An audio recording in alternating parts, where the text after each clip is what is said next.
So here they have given a relation R with the attributes A to F, and they have given a set of functional dependencies along with the candidate key called AB, right?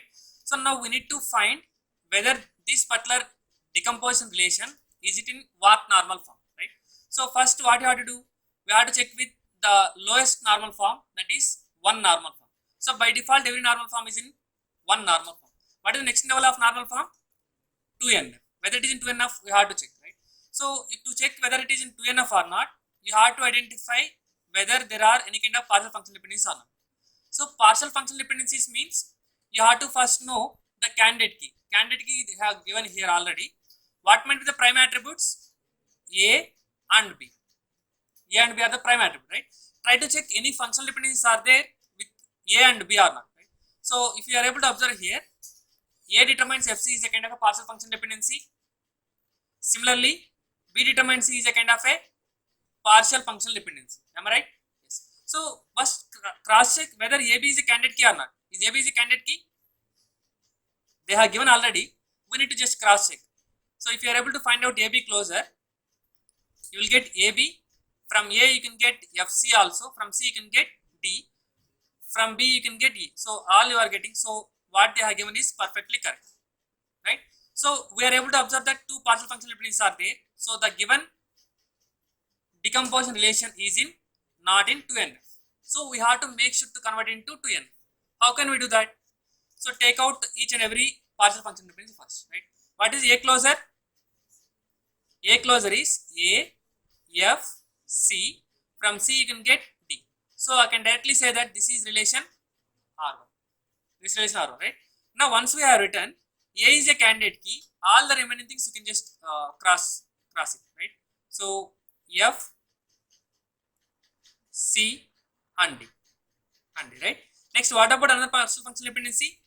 B closer, you will get B. So you can able to just simply remove E also. So this is relation R2. What might be the extra relation? That is all the remaining things, that is comes under AB. So what is the reason to write this extra relation? Which is meant for to get the lossless decomposition property. Right?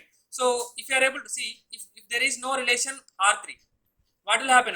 If you are going to directly combine R1 R2, you are going to get many spurious tuples because there is no common candidate key or there is no common kind of attribute also.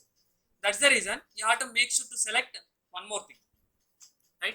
If you are going to have one more relation R3, now if you are able to combine any order, you are not going to get any kind of spurious tuples. That is the advantage of writing this extra table.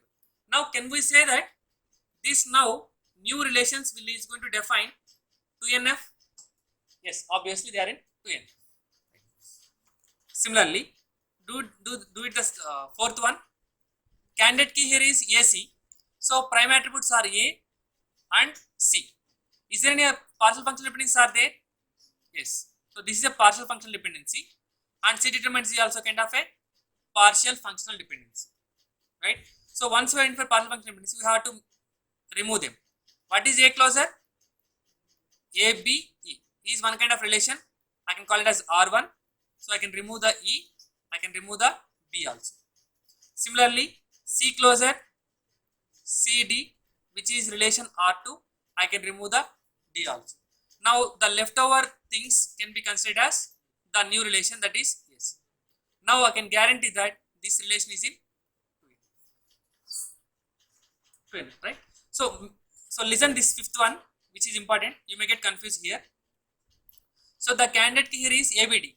Why you got ABD? If you are able to observe on the right side, there are no A or B or D. That's why it is compulsory necessary attributes. So if you are able to find out the closure, you will get the entire relation. That's why I have taken the candidate key as ABD. Okay. If you are able to observe, this first one is a kind of a partial functional dependency. Am I right? A part of it is determining something which is a partial functional dependency. What about this BD? It is also kind of a partial functional dependency. What about AD?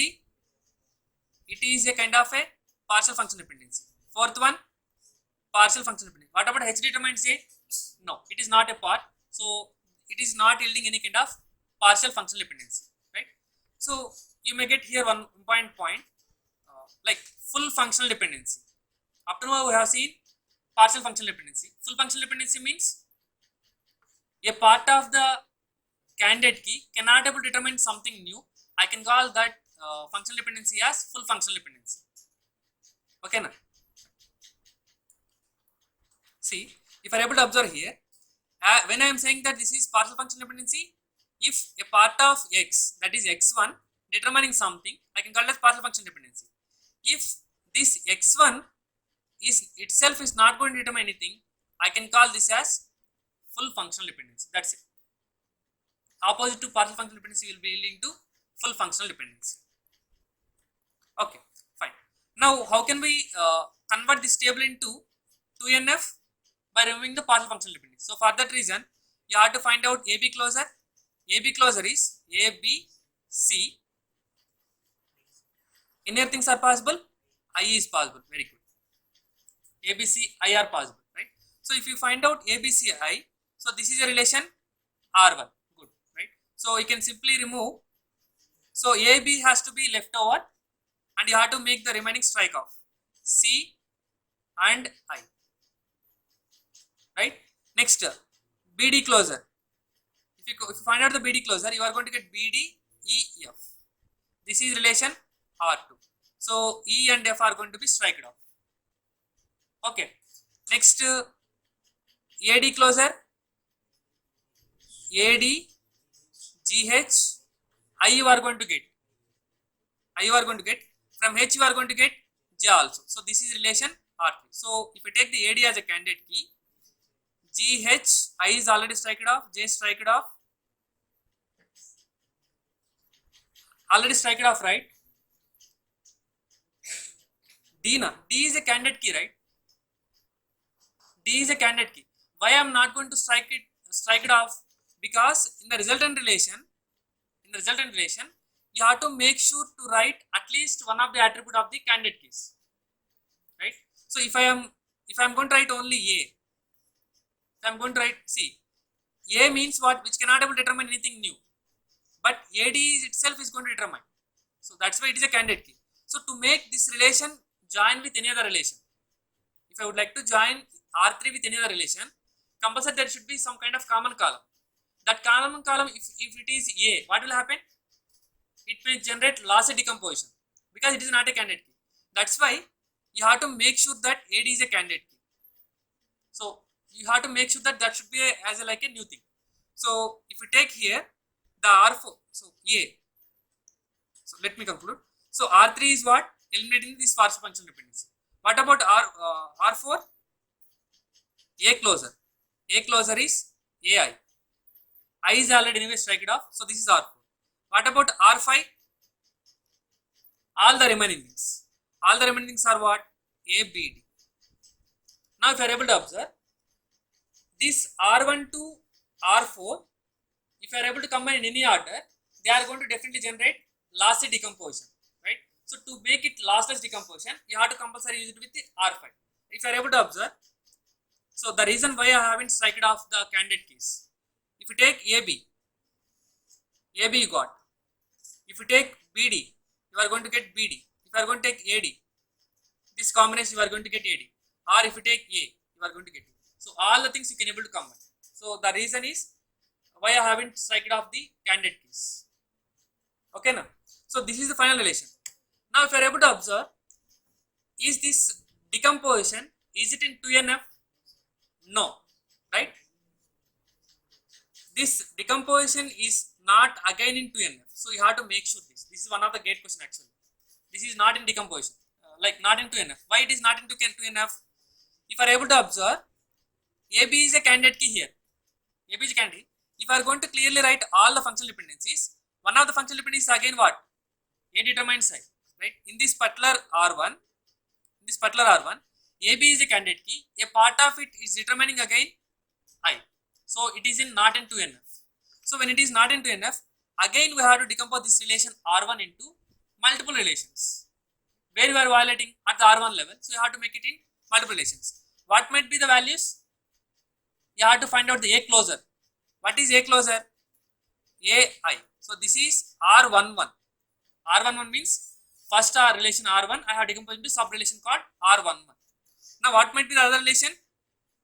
ABC. This is R12. Now, can we get any kind of 2NF violation here at this R1 level? No. What about R2 level? Is there any violation? No violation. BDEF. This is R2 as it is. What about at R3 level? It is violating at A determined side. So you are going to get A is one kind of a relation. This is R31 and all the remaining things. All the remaining things are what? AD, GH, J. This is R32. R32. And what about R4? There is no problem. What about R5? R5 is also as it is. Okay. Now, this is the decomposition we got.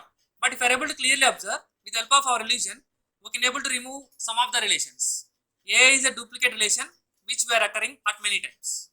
Any other things are there?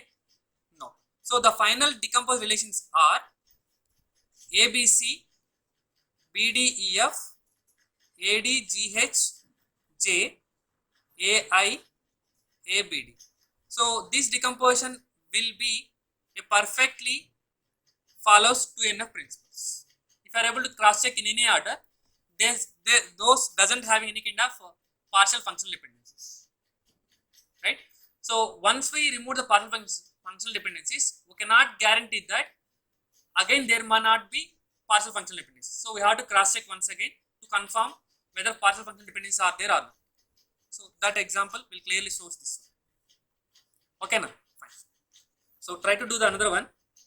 So for your work, sixth one, R of A, B, C, D, E, and the functional dependencies are B determines E, C determines D, A determines B. A determines B, right? So you can write in various kind of candidate keys. First, write down the candidate key by yourself, and what is the maximum normal form it is following, and write the decomposition relations also. If it is not following 2NF, write the decomposition relations.